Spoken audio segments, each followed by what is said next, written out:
শুভ সকাল আমার প্রিয় বন্ধুরা, সকলে কেমন আছো? আশা করছি যে যেখান থেকে আমার ভিডিও দেখছো সকলে ভালো আছো, সুস্থ আছো। আর আমরাও খুব ভালো আছি। অরুণাচল প্রদেশের এই ছোট্ট গ্রাম থেকে আমি আবারও চলে আসলাম নতুন একটা ব্লগ ভিডিও নিয়ে। সম্পূর্ণ ভিডিওটা জুড়ে আমার সাথে থাকার অনুরোধ রইল। যারা নতুন এসেছো, ভিডিওটা যদি ভালো লাগে প্লিজ একটা লাইক করে চ্যানেলটি সাবস্ক্রাইব করে আমার পাশে থেকো।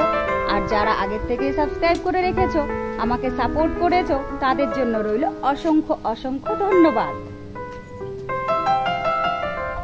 আজ হলো শুক্রবারের সকাল, আর এখন বেলা বাজে সকাল 8টা। আর এখন থেকেই আমি তোমাদের সবাইকে সাথে নিয়ে আজকের ব্লগটা শুরু করে দিয়েছি। আই হোপ কি আজকের ব্লগটা তোমাদের খুব ভালো লাগবে। অনেক কদিন পর আজ রোদ্দুর উঠেছে, জানো তো।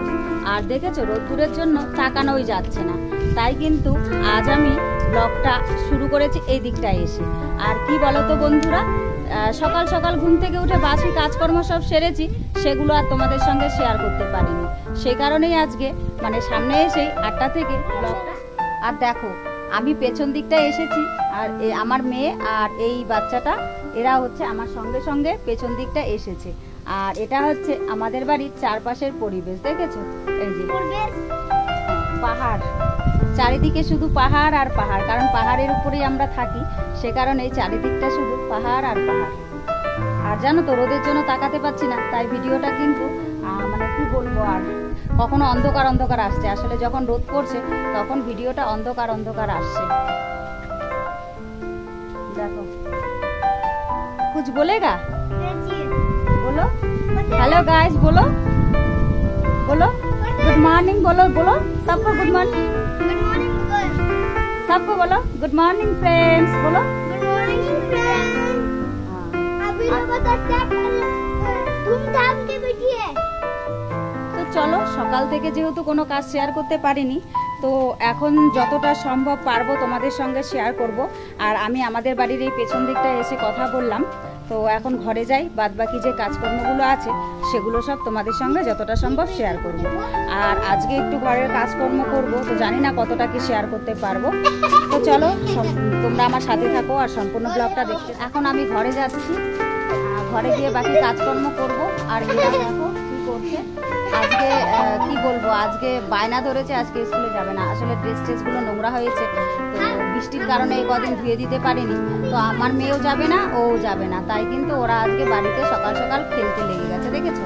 আর সকালবেলায় উঠে যেহেতু স্কুলে যাবে না বলেছে, তো পড়তে বসিয়েছিলাম, কিছু পড়েছে। তো এখন একটু খেলুক, বাচ্চা মানুষ, তাই না বলো?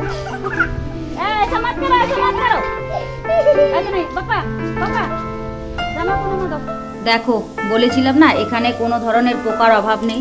এই যে পোকাটা, এটা কি পোকা আমি জানি না, এটার গা দিয়ে দুই দিকে কাটা কাটা। দেখো তো তোমরা কেউ চিনতে পারো কি না এটা কি পোকা? এত সব ধরনের পোকা আছে এখানে, বলার মতন না। এই দেখো মুখটা গুটিয়ে নিচ্ছে, দেখেছো? উপরটা একটু খোলস টাইপের। আর অ্যাকচুয়ালি এটা বিছেও নয়, বিছে তো আছেই, বিছেটা আরও মোটা, আরও বড় বড়। এটা যে কি পোকা আমি ঠিক জানি না, গাটা না কাটা কাটা, এই যে দু সাইড। এটা কি পোকা তোমরা যদি কেউ জানো একটু কমেন্ট করে জানিও। এখানে এত সব ধরনের পোকা যেগুলো জীবনে কখনো দেখিনি, এখানে এসে আমি প্রথম দেখলাম, জানো? দেখো কাঠি দিয়ে একটু ধরেছি, গুটিয়ে গেছে। আর এখানে বাতি আলো জ্বলছে, আলো জ্বলাটা দেখা যাচ্ছে না, কারণ দিনের আলোতে আলো জ্বলাটা দেখা যাচ্ছে না। তো দেখো কাল সারাদিন জল আসেনি, কারণ পাইপ ফেটে গিয়েছে, সে কারণে জল আসেনি। যা জল ছিল সেই জলগুলো দিয়েই কাজ করা হয়েছে। আর কাল হচ্ছে মোটামুটি 10:30টার দিকে কিছুটা বৃষ্টি হয়েছিল, তো বৃষ্টির জল ধরে রেখেছিলাম টিনে, সেই জলগুলো দিয়েই মোটামুটি এখানে কাজ করা হয়েছে। তাই কিন্তু এই জায়গাটা ভেজা রয়েছে। আর কি বলতো বন্ধুরা, টিনগুলো এখন আমি পরিষ্কার করে রাখছি, কারণ পাইপ ঠিক করতে গেছে, যদি ঠিক হয়ে যায় তাহলে জল চলে আসবে। আর জল যদি চলে আসে তখন জল ফেলে রেখে এই কাজগুলো আমি করতে পারবো না। তাই কিন্তু এই কাজগুলো আগের থেকেই করে রাখছি, কারণ আগের থেকে করে রাখলে তাহলে জল এলে পরেই টিনগুলোতে জল ভরা যাবে, বালতিগুলোতেও জল ভরা যাবে। তাই সবগুলোকে ধুয়ে টুয়ে পরিষ্কার করে সুন্দর করে বসিয়ে রেখে দিলাম। আর দেখো এই নোংরা দুটো মেয়ে পাশে খেলে ওখানেই ফেলেছে, এগুলোকে পেছন দিক দিয়ে ফেলে দেব, সে কারণেই পাশে নিয়ে কিন্তু আমি রেখে দিলাম। আর জুতোগুলোকেও গুছিয়ে নিলাম। দেখো ঘর দৌড়ের পরিস্থিতি দেখেছো? এই জায়গাটার পরিস্থিতি, একদম গোছানো গাছানো নেই, দেখেছো? আর বিছানাটাও এখনো পর্যন্ত তুলিনি, বেলা কিন্তু অনেকটাই হয়ে গেছে, তবু বিছানাটাও তুলিনি। আর এগুলোও সব অগোছালো এলোমেলো হয়ে আছে। তো ভাবছি আজকে সব গোছগাছ করব এবং ঘরের আসবাবপত্রগুলো একটু এদিক ওদিক সরাসরি করব। মানে ভাল লাগছে না আর একঘেয়েমি। তো দেখি, চেষ্টা করব কোনটা কোন দিকে রাখি, তো কোনটা কোন দিকে রাখবো সবটাই তোমাদের সঙ্গে শেয়ার করব। তার জন্য তোমরা আমার সাথে থাকো আর সম্পূর্ণ ব্লগটা দেখতে থাকো। আর চালের বস্তাটা দেখেছো, এখানেই আছে। এই চালের বস্তাটা মানে এদিকটায় ছিল, আর এদিকটা থেকে কর্তামশাই পরশুদিন রাত্রে সরিয়ে দিয়েছে, কারণ চালের বস্তায় অনেকগুলো জানো তো আরশোলা ধরেছিল, তাই কিন্তু আরশোলার ভয়ে বস্তাটা ওই দিক থেকে এই দিকে সরিয়ে দিয়েছে। দেখো, একদিন জল আসেনি, তাতেই কি পরিস্থিতি, সব কিছু খালি, কোনো কিছুতেই আর এক ফোঁটা জলও বেঁচে নেই যে আমি পরবর্তী কোনো কাজ করব। তো যাই হোক, জল আসুক ততক্ষণে আমি বিছানাটাকে গুছিয়ে নিই। আর কি বলো তো বন্ধুরা, বিছানা গোছানোর কাজটা না আজকে সকালে করতে পারিনি, আজকে বাদবাকি কাজগুলো করে নিয়েছি, তাই কিন্তু বিছানাটা গোছাতে আমার অনেকটাই সময় লেগে যাচ্ছে। আর তো কর্তামশাই বেরিয়েছে, বললাম না পাইপ ঠিক করতে যাবে, ডেকে নিয়ে গেছে। আর পাহাড়ের উপরে পাইপ বলে দুজন তিনজন হয় না, সকলে মিলে গেছে পাইপ ঠিক করতে। তো কখন আসবে সঠিক জানি না, জল মানে পাইপ টাইপ সব ঠিক করে তবেই কিন্তু আসবে। আর দেখো বিছানার পরিস্থিতি দেখেছো, মেয়ের জন্য একটা বালিশও বানাতে পারছি না, তাই কিন্তু আর কি বলতো বিছানাটা মানে এরকম অগোছালাই হচ্ছে, মানে ওই বেডশিটটা পাততেও পাচ্ছি না, কারণ বেডশিটটা মেয়েকে মাথায় দিতে হয়। তো ওর জন্য যখন বালিশ বানিয়ে নেব তখন আর বেডশিটটা পেতে দিতে পারবো, তখন আর বেডশিটটাকে মাথায় দিতে হবে না। আর আমাদের জন্য মানে বালিশ বানানোর ব্যবস্থা করতে হবে, কারণ ভোরবেলার দিকে একটু ঠান্ডা ঠান্ডা পড়ে। এই কাঁথাটা তো গায়ে দেওয়ার জন্য নিয়ে এসেছিলাম, তো এখন মাথায় দিচ্ছি, এখনও প্রয়োজন পড়ে না, কিন্তু ভোরবেলার দিকটা জানো তো ঢাকা দেওয়ার প্রয়োজন পড়ে। তো যাই হোক, দেখা যাক কবে বানাতে পারি, ততদিন এভাবেই চলতে হবে। তারপর দেখো তাকটা অগোছালো হয়ে পড়ে আছে, তো ভাবলাম তাকটাকেও গুছিয়ে নিই। আর এই সাজাগোজার জিনিসগুলো যে তাকে আছে এগুলো জানো তো ছড়িয়ে ছিটিয়ে আছে, গোছানোই হচ্ছে না। সেদিন দেখিয়েছিলাম মেয়ে গুছিয়ে রেখেছিল, তারপর সময় করে আমি আর গোছাতে পারছি না, তাই কিন্তু এগুলো এখন গুছিয়ে নেব।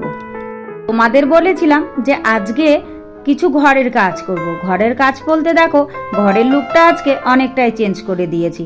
ও ঘরের যে সামনে টেবিলটা রাখা ছিল সেই টেবিলটা আমি এ ঘরে নিয়ে এসে পেতে দিয়েছি, আর বিছানাপত্র সব গুছিয়ে নিয়েছি। আর পুতুল টুতুলগুলো ছড়িয়ে ছিটিয়ে থাকে, তাই এই তাকের উপরে এই পুতুলগুলো রেখে দিয়েছি, মানে একটু সুন্দর করে গুছিয়ে রাখার চেষ্টা করেছি।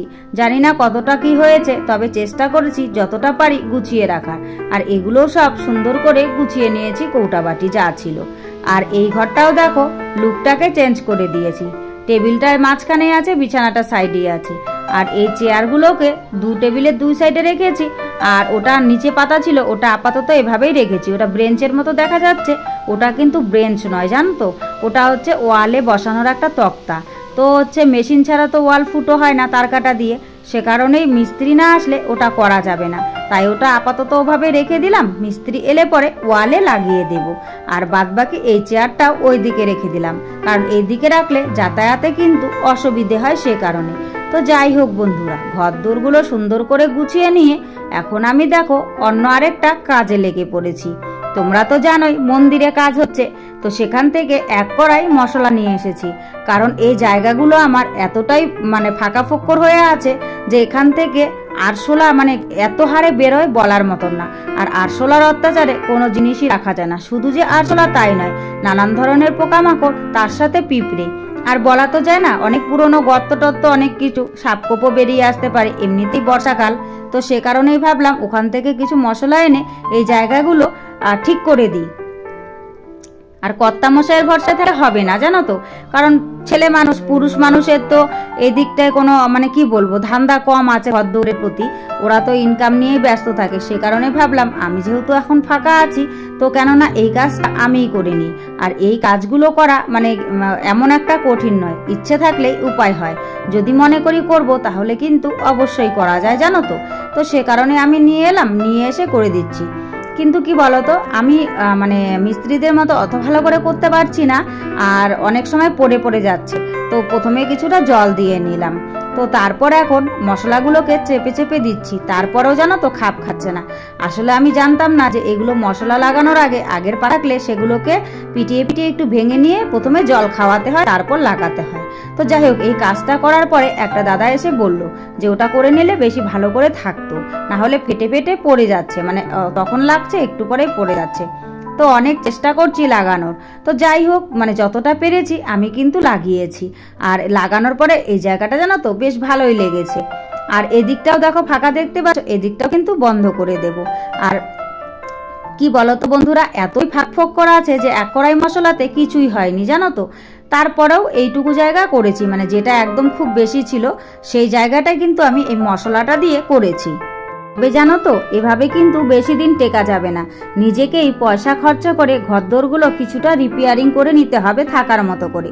আসলে বহুত দিনের পুরনো ঘর তো, অনেক লোক এসেছে অনেক লোক গিয়েছে, তো এক একজন এক একভাবে ইউজ করেছে, সে কারণেই কিন্তু ঘরদোরগুলোর এই পরিস্থিতি। এর আগে যে ছিল তারা মানে ভালো করে রাখতে পারেনি, ভেবেছে পরের ঘর কেন আমরা করব তাই। তো যাই হোক বন্ধুরা, এই কাজগুলো করে স্নান টান সেরে আমি রান্না টান্না কিন্তু সেরে নিয়েছি। আজকে রান্না করেছি ভাত, তার সঙ্গে হচ্ছে ডাল ফেটিয়ে আর হচ্ছে পেঁপে ঢেঁকি শাক দিয়ে রান্না করেছি, তার সঙ্গে মাছের ঝোল করেছি। কালকের লেজটা আর মাথাটা রেখে দিয়েছিলাম, ওটা দিয়েই হচ্ছে আলু দিয়ে মাছের ঝোল করেছি।